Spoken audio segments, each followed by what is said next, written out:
Hello and welcome to Wisdom Talks, the podcast accompanying the Metis project, the internet portal for intercultural wisdom literature and wisdom practices, to be found on www.metis.ethz.ch. In today's talk, our second conversation with philosopher Raymond Geuss, we delve into a highly ambitious topic, the exploration of the big picture. Raymond Geuss is a political philosopher renowned for his contributions to 19th and 20th century European philosophy. Raymond is now Professor Emeritus at the Faculty of Philosophy, University of Cambridge. His research spans a multitude of topics, from aesthetics, Nietzsche, contextualism, phenomenology, to intellectual history, culture, and ancient philosophy. Raymond, thank you for joining me again today and for your willingness to engage with this grand endeavor of understanding the big picture. Thank you very much for the invitation. I'm very much looking forward to the conversation.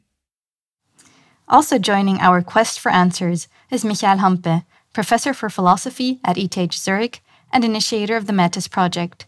Thank you, Mr. Hampe, for being here today. Thank you, Eliane. In Plato's Timaeus, the protagonist and name-giver of the dialogue gives a lecture about the cosmos. In it, the entire universe is presented and humankind's place in it is described. It is a comprehensive picture of the world in which we live that, along with Christian ideas, has significantly influenced ways of thinking in Europe. Naturally, I would claim, people try to orient themselves in the world they inhabit, in the life they are living. So it makes sense to want to try and grasp a picture of the entire thing. So we try to see the large and small connections, so we can somehow maneuver ourselves through life in a sensible, smart, or meaningful way. To begin with, I would like to ask you, Raymond, about your assessment of whether this is a kind of standard procedure of Western thinking. Do we, here in Europe, for example, have a tendency to hold on to grand stories that we can use as a base from which we can then make sense of our own lives and go deeper into what we perceive as our own intricacies of our personal lives?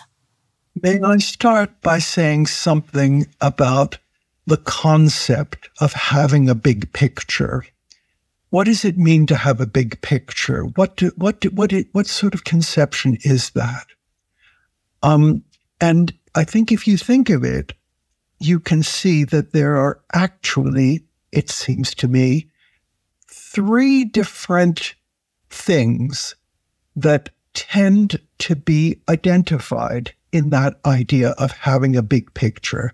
That is, there are three separate strands, and the strands are analytically very different. And in a way, the idea of having a big picture is the idea of putting all those three strands together in a coherent way. So what are the three strands then? I think the first strand is the idea that a big picture is something like a map. It's something like a map of the world. It's something like an account of the world. That is, it's something like a theory in natural science.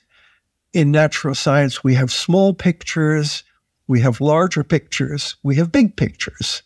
And so we can have a picture of how things work here in this house. We can have a picture of how things work in Europe. We can have a picture of how things work in the cosmos. And you get more and more encompassing pictures of the world. And we have a speculative tendency, I think, to try to want to have bigger and bigger, more and more comprehensive pictures of things.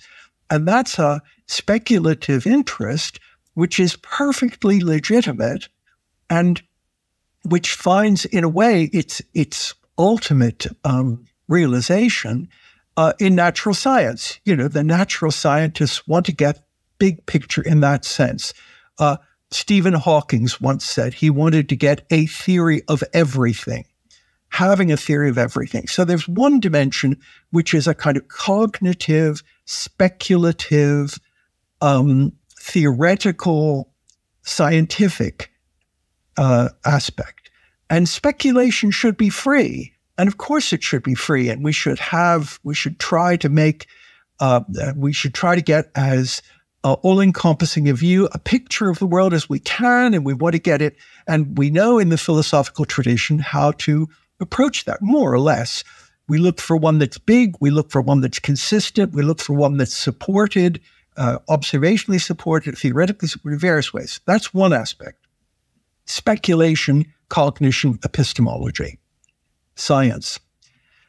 But there's another dimension which is not exactly the same as that, which is a rather pragmatic orientation.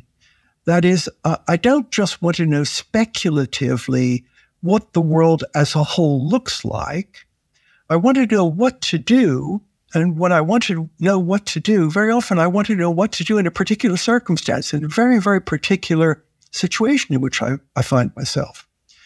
And of course, you can say that you can, that there's a direct connection between the big speculative pictures you have and the actual imperatives you're given or the advice you're given for acting in this particular situation. You can say there is a connection between them, but the connection may be very, very, very long.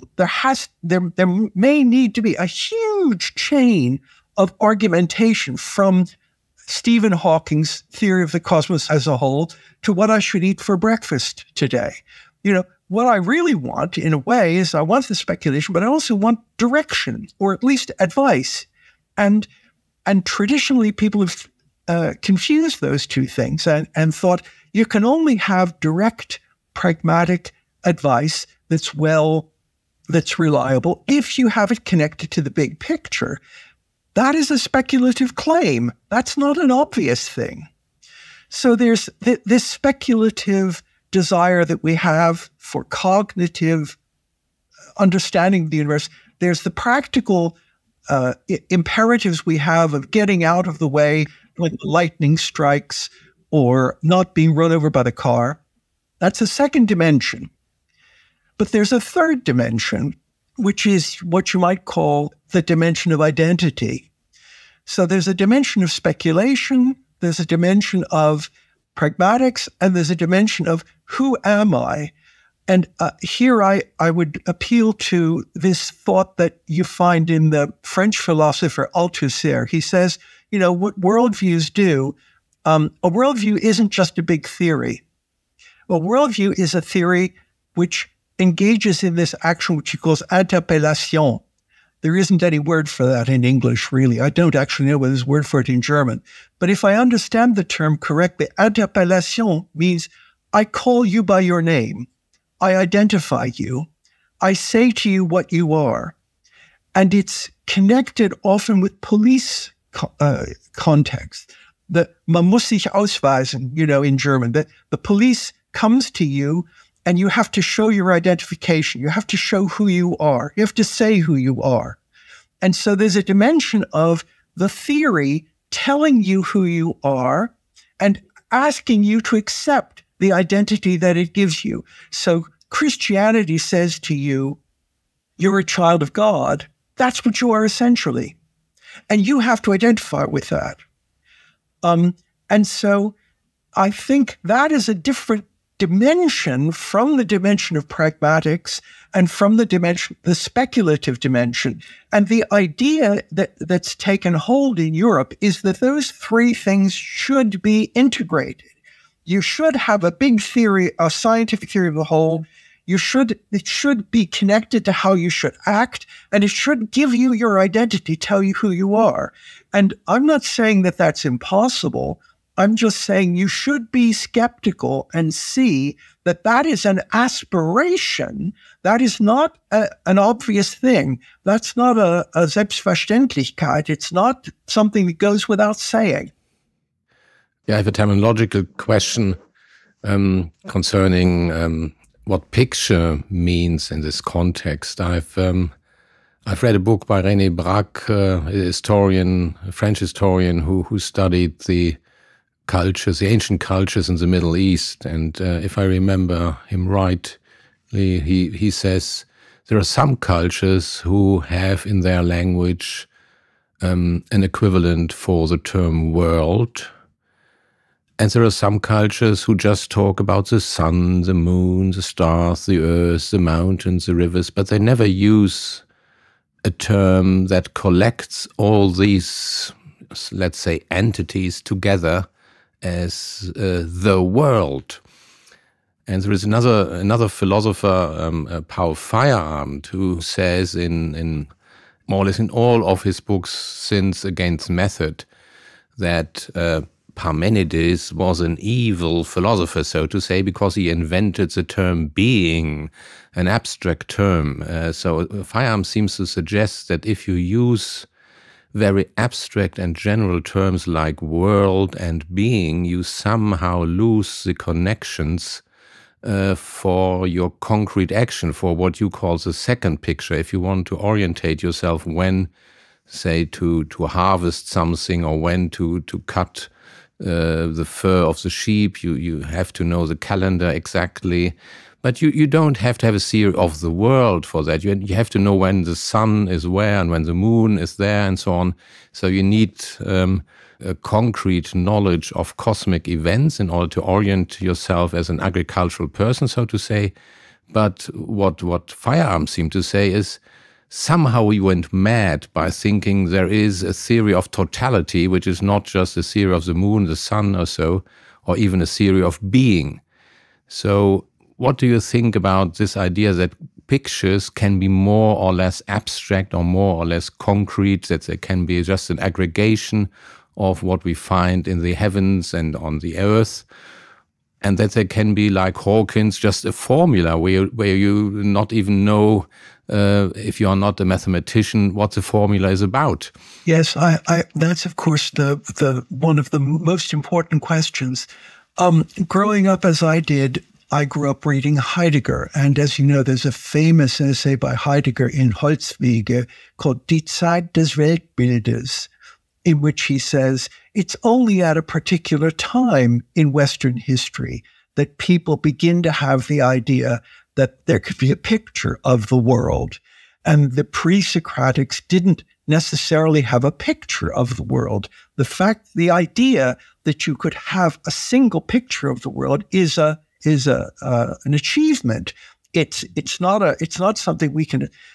And similarly, as you know, people have often talked about who is the first person to use the term cosmos. As you know, in Homer, cosmos refers to the ornaments that are used on horses and things, horse equipment. So when does the idea that cosmos doesn't just, or eukosmetes, the beginning, the well-ordered, the well-ordered troops. So it means well-ordered thing, beautiful thing. And when do you think that there is such a thing as the whole universe and it forms a well-ordered, beautiful sort of thing? Rather, we should think that the world is just, as they say, one damned thing after another. Yeah, so I could ask not only the question you put to us in one of your recent books, who needs a worldview, but also who needs the concept of world? Why do people need a concept of cosmos? Is there an answer to this question? I think there is. I think there is an answer to that question, but it's an answer to that question which depends. Philosophers will hate this. It depends on sociology and history. The answer is, if you're living in an agricultural society, and what you need to do, as you said, is to learn to plow. You learn you plow in May, you learn you harvest in, and you have a series of, and you don't have to think about the further consequences of what you do. I think we're not living in a society in which that detached way of thinking is natural for us anymore. I would think with Foucault, Foucault talks about the way in which practices in our society have caused us to think of ourselves as individuals. Well, it's also the case that practices in our society have caused us to think about the consequences of things. And once you begin to think about the consequences of things, there's no obvious end to that. Now, may I just say one more thing about this? So my view is that there is a kind of pragmatic naturalness to getting beyond that. Now I'm going to say something that's very, very contentious, I know, and perhaps it's wrong, but I mean, I'm at the end of my life. What will happen to me if I say something is wrong?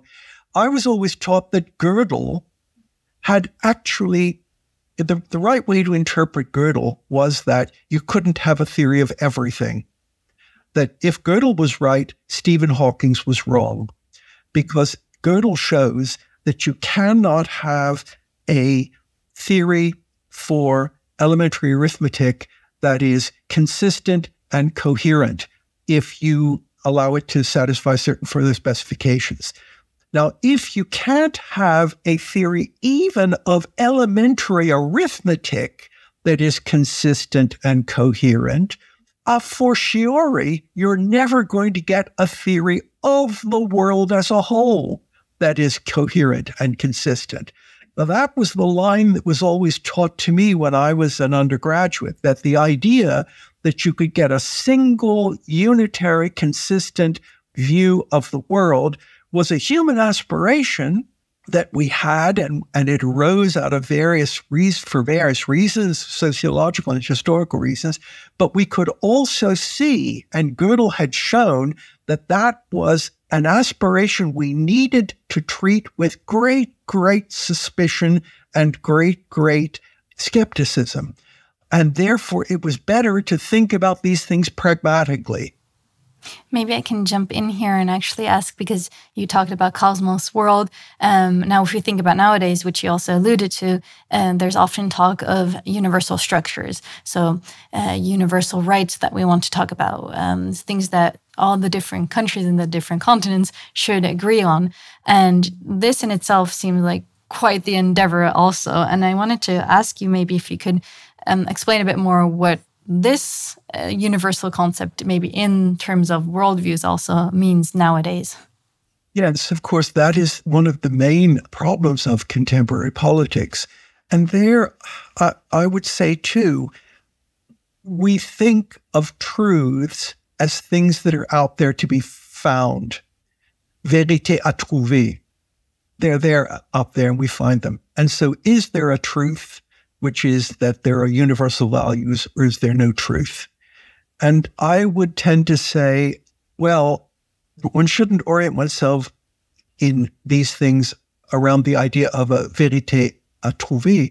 One should think of it as a vérité à faire. That is, we have universal values. If that's a constructive task we might set ourselves. We have universal values if we can create the institutions in our world which will support certain kinds of agreement. There's absolutely no guarantee that we will be able to do that.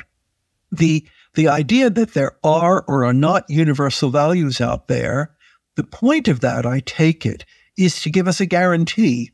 If those universal facts are out there, we can find them. We can get agreement on them. I don't think that's the right way to think about it. I think we've got consensus.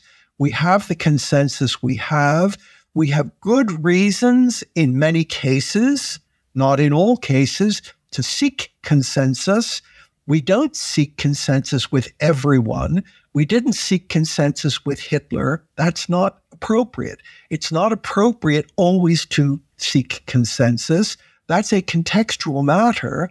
And if you seek consensus, it's also an open question whether or not you will find it. And it's a question that depends on wider social structures. So I'm afraid on that, I'm rather of the opinion, no, there aren't universal values in the sense in which that's intended, but it doesn't follow from that we should give up the attempt to construct what we can to make a peaceful world in which people don't kill each other. But isn't one problem in this search for universal or global values that people on different parts of the globe have different conceptions of what they are themselves, relating to the third thread, the third path you just mentioned at the beginning, that Christians in the West, let's say, might consider themselves as being images of God, of having an immortal soul, whereas Buddhists in Asia might say there is no soul, the self is just a social construction. We are not image of a personal goddess, and people who live in so-called animistic cultures might believe that trees and rivers have a soul and that humans are not special in that. And if you bargain about possible global values, these different self-conceptions will come in as well. So wouldn't we need something like a global self-understanding of what a human being is in order to start this debate of global values? If that is the case, then I think we're doomed, because I think that we're not going to have that. We don't have a global conception of what the human being is that we can use as a basis for doing these things. All we have is what we have. All we have is people with preferences, people with conceptions of their identity, people who stand under pragmatic necessity. We have the best bit of knowledge we can get, but the knowledge is fallible. It's absolutely important to remember that we do not have, that is something that I do think is true. I think one of the things that we do know is that the Christian cannot have absolute secure knowledge about the nature of Christian belief. But of course, a lot of Christians would say that too. Kierkegaard would say it's part of being a Christian that you don't know whether your faith is. It's not faith. It's not faith if it's, in a way, it's not faith if it's certain. If you know it, if it has the saliency of seeing something directly in front of your face, it's not faith. It's observation. Faith has a different structure. So it is true, I suppose, that my attitude depends on assuming that we have no access to an absolutely infallible fundamentum inconcussum or belief. And that's right. You're right.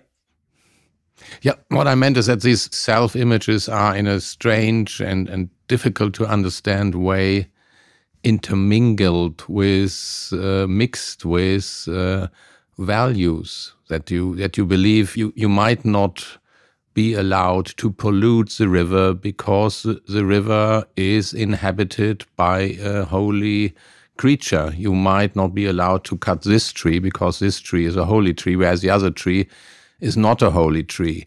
So these spiritual conceptions which humans might have about themselves and other creatures are somehow related to the values they follow in their actions. So I did not necessarily mean that you needed a global anthropology, so to say, to start from in order to develop global values, but that when you talk about global values, you also have to talk about these self-understandings because they are mixed with these values, no? Absolutely. When I said there are these three dimensions, I mean that they are analytically distinct. They don't automatically go together, but of course, in most concrete cases, they will be connected. The Christian thinks of himself or herself in a certain way because he or she has been called by Jesus, has an identity, an essential identity. The Christian also thinks that that implies certain ways of acting which are necessary and are not merely facultative, not just optional. And the Christian also will be associated with some limits on the kind of world view you have. A Christian can't easily be a Lucretius, someone who believes in the world of a Lucretius, where atoms just come into existence and move at random, etc. So you're absolutely right. To understand a human being and to understand a culture is, of course, to see the particular configuration of those three different dimensions that constitutes how those people live in the world, what they think about the world, which may be more general or less general, more consistent, less consistent, more detailed, less detailed, more speculative, less speculative. how they act in the world, what advice they take, what normative conceptions they have, and how they think about themselves. And all three of those things will be connected in any particular case. But I think it's important to see that there'll always be the possibility of a certain kind of free play in that. The philosophical idea that we get from Plato is there should be monolithic. We should have a complete coherence of all of those things. We know what the world is. We know what we should do. We know what our identity is. Schön wäre es, would be very nice.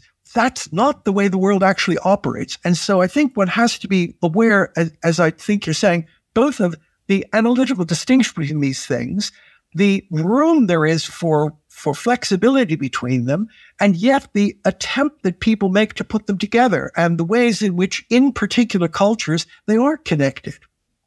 I would like to jump in here now because you talked a lot about Christianity. And I would like to dig a little deeper there because once, I think in one of your books, you wrote that one of your teachers said that there are only actually two worldviews, Catholicism and Marxism. And now you also wrote a book about liberalism. And I would maybe even argue that liberalism has a really strong impact on our world nowadays. It's not actually called a worldview now, but I would still like to know how you would put that in this whole discussion, as I mean, it is used to make large connections and it is used to make justifications. So maybe if you could talk about liberalism versus worldview and what this all means. As you know, liberalism starts as a very concrete political program. It's first used in Spain at the end of the 18th, beginning of the 19th century to designate a political party which is in favor of introducing limited monarchy into Spain. So it has a concrete, small-scale program, political program. It isn't a worldview at all. It's a particular program. It says, no, the Spanish monarchy is not absolute. It should be like the British monarchy. It should be limited. There should be a constitution. It should be a Rechtsstaat in some way. Now, so something can be a political program and it can turn into a worldview. And I think that is the development that I observed during my lifetime. Until basically World War II, liberalism was a particular kind of political program, and it had very peculiar properties. It was deeply anti-Kantian, for instance. I mean, the idea that liberalism and Kant have something in common is an invention of Rawls. Not an invention. It's a discovery or invention. I mean, before Rawls, liberalism was anti-Kantian because Kant believes in fixed structures of the mind and absolute imperatives. And the liberal doesn't believe in that. So Benjamin Constant argues against Kant about lying. So liberalism starts as this inchoate thing. There are some discussions, theoretical discussions about toleration in Locke, and there are particular political programs. That's not a worldview yet. Historically, then, these develop. And then at the end of World War II, the Allies are looking around for some general way of describing what it is that they have in common and distinguishes them from the Axis. And now it can't be republicanism because Britain has an empire, right? You couldn't say the fascists were not democratic, they were not republics, because Britain isn't a republic. Britain wasn't a republic, it was an empire with a king. So they thought, no, instead of that, we'll call it liberal. So we're a liberal empire, a liberal monarchy, a liberal republic in the United States. And then after the Second World War, this thing which started as a combination of some theoretical things about toleration in Locke and some religious thinkers and a particular political program gets put together, and people then gradually in the 70s begin to say, no, it's a worldview. It's a way of thinking about yourself. And Dewey says, for example, There's a similar thing with democracy. As you know, democracy is a dirty word in political conversation until the 20th century. No one wants to be a Democrat. And Dewey says, no, we should be Democrats. And democracy is not a political structure, it's a social structure. So the same thing happens with liberalism. Liberalism starts as a series of relatively clear value commitments to toleration for everybody who's not. Toleration, Locke says, for everybody who's not a Catholic, a Quaker, or an atheist should be tolerated. So you start with these particular relatively limited thoughts. Then you have political orientation on constitutional monarchy that's limited. And that gradually, at the end of the 19th century, beginning of the 20th century, gets connected with democracy. And then after the Second World War, you get it put forward as a general framework. And then gradually it gets more and more and more. It accumulates more and more. But as it does that, it loses its shape. It becomes informe, lacking in distinction. So it can become universal by virtue of everybody's a liberal now, except me. But if everybody's a liberal except me, then what is it? And then everybody says to me, Raymond, you're really a liberal. How could you not be? Look, you're an instance of liberalism. Well, I've spent my whole life saying, no, I'm not. And they keep saying to me, no, you have to be. Once you've got that, then you have a violation of Popper's claim. There's no way you can refute. Popper says it's not a proper theory if you can't refute it. And we're now in a situation in which we can't really refute being a liberal because I spend my life screaming that I'm not one, and they still tell me I am one. I'm sorry, excuse me. But why should you be one? Exactly. I will say one more thing. I'm sorry to repeat myself. I just wrote this book.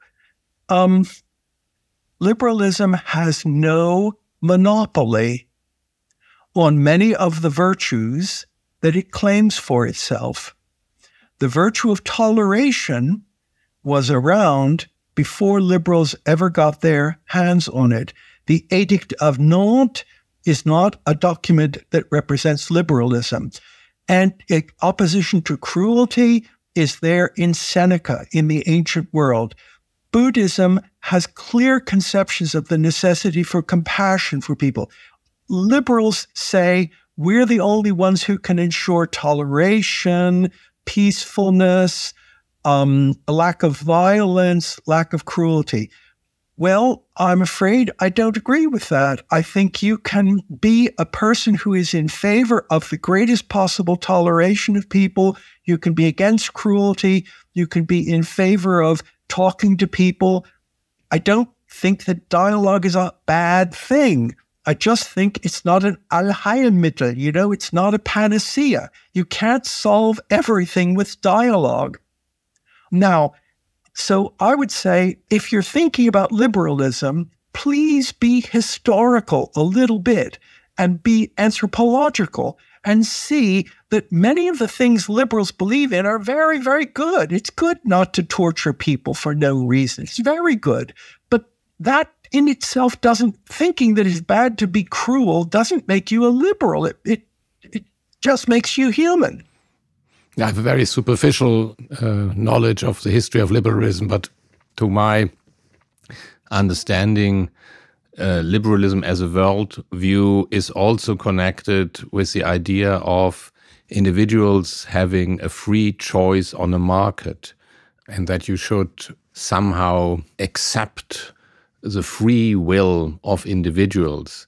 And it seems to me that this idea of individuals having a free will, if it is part of liberalism, and you have to correct me if I'm wrong here, develops in a culture that is constantly denying the fact of free will. So you have a scientific or scientistic culture that says we do not find any free will in the brain, we do not find any free will in the social determination of human development.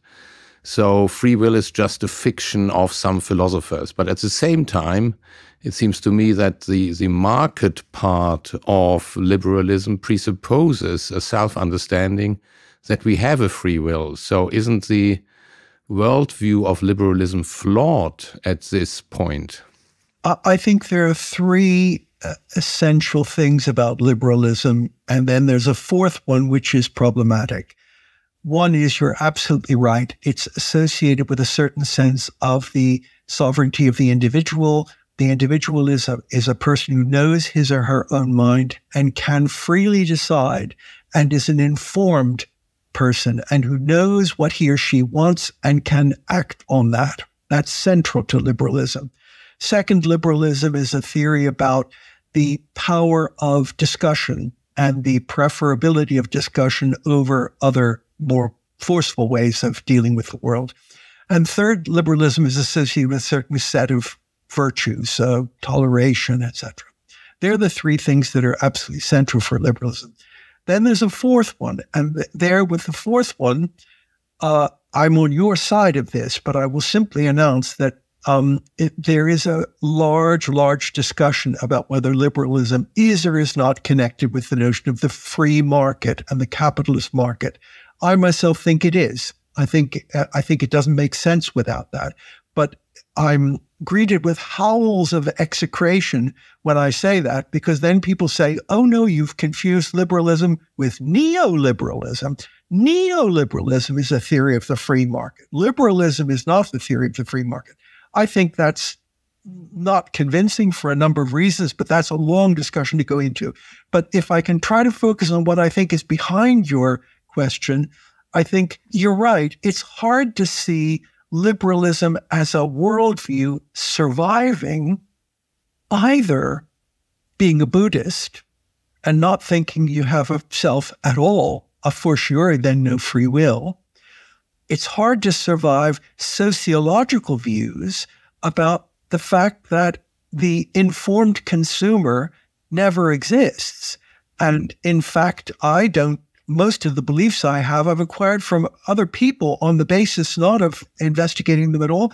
Most of my knowledge about myself is limited. My knowledge about goods, I'm supposed to buy different goods. I don't have the time to investigate which of them is better. The idea that I'm the knowledgeable, informed consumer in the marketplace, and I can exercise my free choice to pick that which is best for me, that rests on a series of sociological assumptions which are simply implausible. And then the third possibility is the one you mentioned, which is the scientific approach, which says, well, if you look for free will, you're not going to find it anywhere, mate. I would point out also, just to break a lance for my best friend, now deceased, Michael Friede, was a scholar of the ancient world, and he wrote a book in which he tried to show that the concept of the will is invented by the Stoics. That doesn't mean that before the Stoics, people didn't know that I wanted something, but that there's a step from saying, I want this, I don't want that, to the idea that there is a faculty, which is the faculty of the will, which is exercised when I want something. What he says is, if you look at this, it's really the Stoics it's well known there's no word for the will in Aristotle. He says, I want this, I want that. I decide that prohairesis is not the will, it's choice. And in fact, generations of Oxford philosophers have misinterpreted Aristotle by actually projecting the discussion of the will back onto the Nicomachean ethics, where it's completely fehl am Platz. It's not right there. So historically, too, the Greeks, until the Stoics, got away with not having a will. They didn't need it. They didn't need to make that conceptualization. They could do everything they wanted to do by talking about individual people deciding on particular things in different ways. So if you think that the idea, and then of course, the idea of the free will gets, in my view, toxic through Christianity and Augustine. And Augustine then construes Christianity in terms of the will and the freedom of the will, and then you get the whole religious discussion of free will.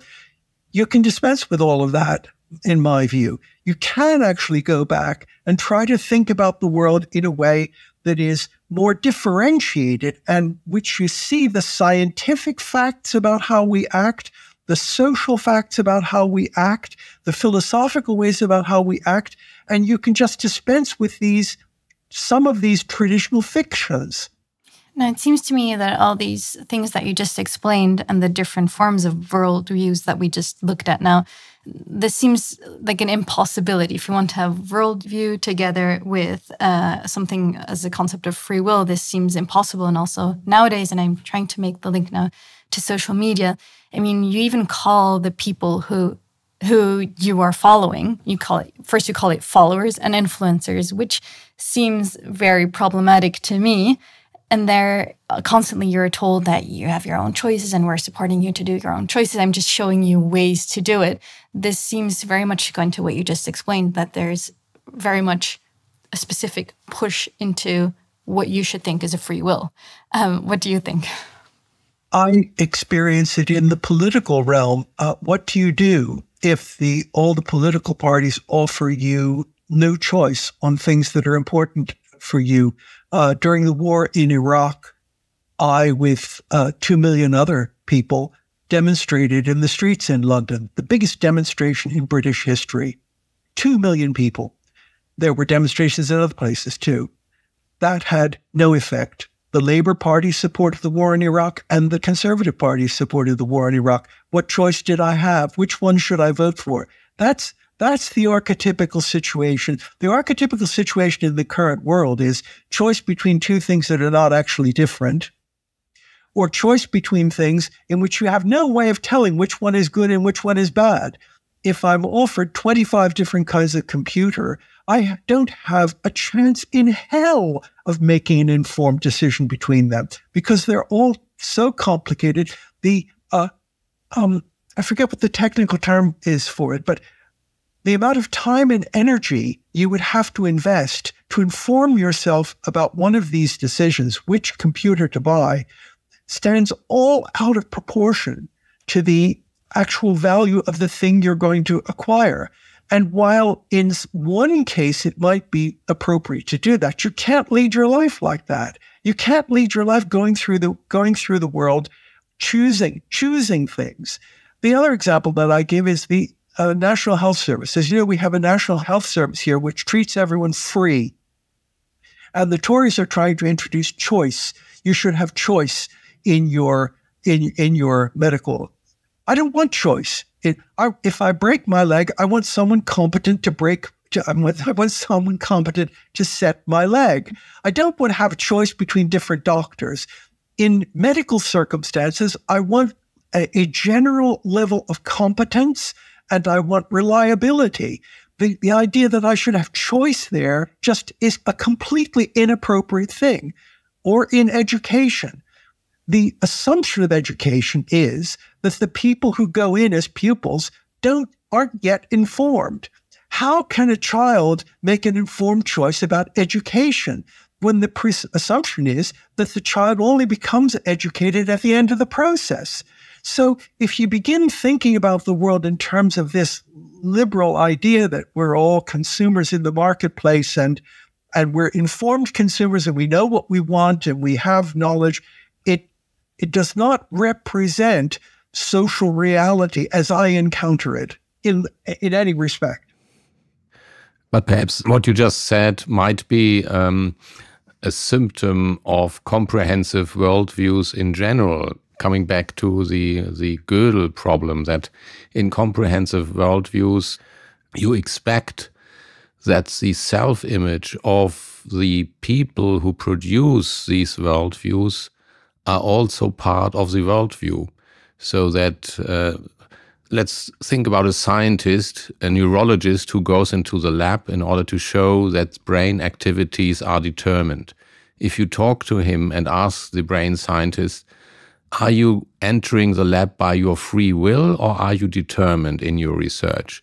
Then the person will take the stance of free will by saying, I'm a free scientist, I pursue whatever I like, I have a choice about the experiments I do, and what happens inside the lab? Inside the lab, you show that the brain is determined and that you do not have a free choice. The same in sociology. You, as a sociologist, you decide what research you are interested in, what kind of investigations you do, but what you try to show is in what sense people are socially determined in their decisions. So there seems to be a contradiction appearing in worldviews each time you try to bring together the self-understanding of the person who produces the worldview and the worldview itself. So you want a sort of completeness that seems to be unattainable. As you know, one of the things I'm keen to emphasize is that there is an aspect of theorizing that is underappreciated in philosophy, which is not just whether the theory in question is well supported, but what attitude I have toward the theory. That's another dimension, whether the theory is good, bad, or indifferent. What attitude do I have to it? Do I simply entertain it? Do I use it pragmatically? I may use it pragmatically. Do I think it's probably true? Or do I identify with it? Do I take it to be the sort of thing which isn't just a useful thing that I can use to make various sorts of things in the world, but it's something that gives me my identity. It has an interpellation to me. It tells me who I am, and I should, in fact, internalize the theory and use the theory completely to restructure my life around it and the way I understand myself. And it's that point at which something becomes a worldview, in my view. These speculative general things are not, in my view, worldviews. To come back to the Timaeus, Plato says in the Timaeus, I'm going to tell you an eikos mythos. I'm going to tell you a plausible myth, a likely story. A likely story is not something that tells me absolutely how I must reconfigure my personality. It's a likely story. And as you know, the sophists were experts in saying what is likely. What is eikos is a sophistic term about how the rhetorician should appeal to what is plausible to win a case. If there's one eikos mythos, there's another eikos mythos out there too. And I can use both of them, and I can use them in different, but I can only use them if I maintain my Abstand, if I see that I am distinct from this, and I am very, very skeptical about the idea that this theory is more than simply a universal simplification apparatus for various sorts of things, and rather take it as something which talks to me and tells me who I really am. So I take it it's that last step, which is the step that's crucial for me, and where I say, this isn't scientific speculation. Scientific speculation should be free, but the scientific speculation becomes a worldview when you treat it like that. And you can only see that if you see that there's another dimension to it. It doesn't just have to be general. It's general and an interpellation to you that you respond to. May I just give one more example? Sorry. I'm not Jewish, but in New York, I was often invited to the Seder. And in the Seder, as you know, they tell the story about the oppression of the ancient children of Israel by the Egyptians and the children of Israel's liberation from that oppression. And you tell the story. And in the ritual, there's also an interesting part. There's a part that says, how can you misunderstand this story? And it says, the worst way of misunderstanding this story is to say, this is what happened to the Jews of old. This has nothing to do with me. That's ancient history. What that says is that the point of the story is not to have a true account. The point of the story is for the young person to identify with that story. That story that happened to them is what you are and what is happening to you. And it's that point at which you get a worldview. You get a worldview when the child doesn't just hear the story as one more eikos mythos or one alites mythos. It can be true, it can be false, but where the story is your own story. And so in the Jewish ritual, you've missed the point if you don't see that connection and you don't make that connection, and it doesn't transform you into someone who understands himself as a child of Israel. So we started this conversation trying to find the big picture, find out what the worldview is.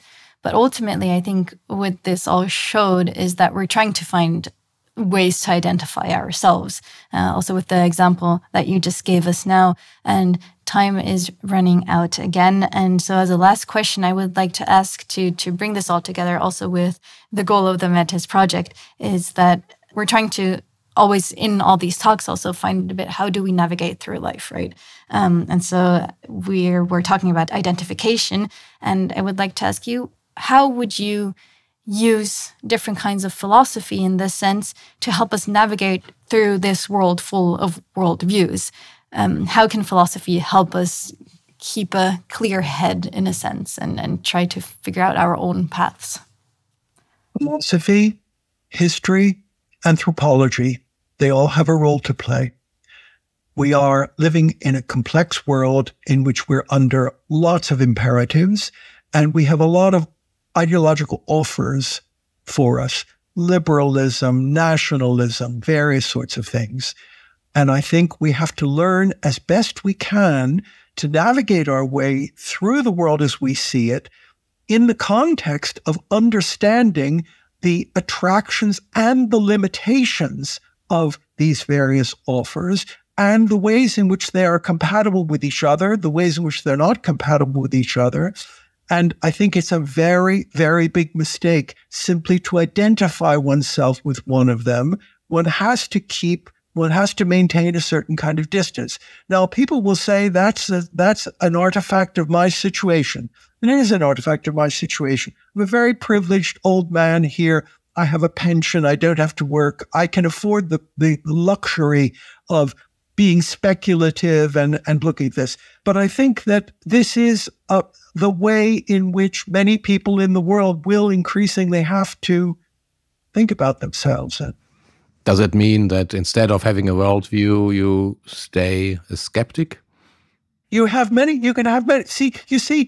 I see worldviews as a kind of Bereicherung. I think there's the life of the imagination and there's the life of action. And the life of action has clear imperatives. You get out of the way of the car or you don't get out of the way of the car. The imagination is free. Die Gedanken sind frei. Die Fantasie ist frei. World pictures are free. They can be enriching. It's like literature. You read literature, you learn things about yourself. You don't learn things about I don't identify with Madame Bovary. I'm not a 19th century woman, but I learned something from that. And I can learn something from it without identifying with it in that sense. I have to identify with it in another sense. And that's what I think the study of worldviews can do. You can put yourself into the position imaginatively of someone who believes this, and you can do that while also not identifying yourself in a toxic way with them. And that would be the ideal for me, to get a rich inner life that's informed by the knowledge of these worldviews, by the historical knowledge of these worldviews, by the anthropological knowledge, sociological knowledge, and yet be able to get through life in a way.